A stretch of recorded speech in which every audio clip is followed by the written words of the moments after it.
How to connect your laptop to an external monitor. So make sure both devices are already turned on, of course, and you're gonna take a look at their ports. So most of the time, the compatible ports for these two are going to be an HDMI, which will look something like this. And you can take a look into your monitor to see what kinds of ports are available. And as we mentioned, it's usually going to be an HDMI, which looks something like this over here.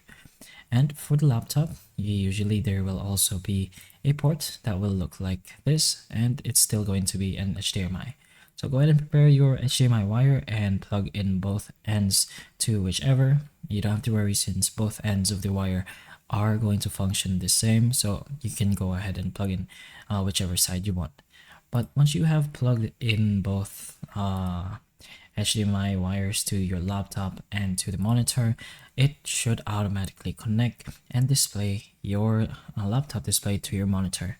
What you're gonna have to do now is go to your desktop, or as long as you can right click and go to your display settings. So in your display settings, this is basically where you will be able to see the option for your multiple displays. So it should show over here in the multiple displays option, so you could connect to a wireless display, but in your case you would already have this option shown.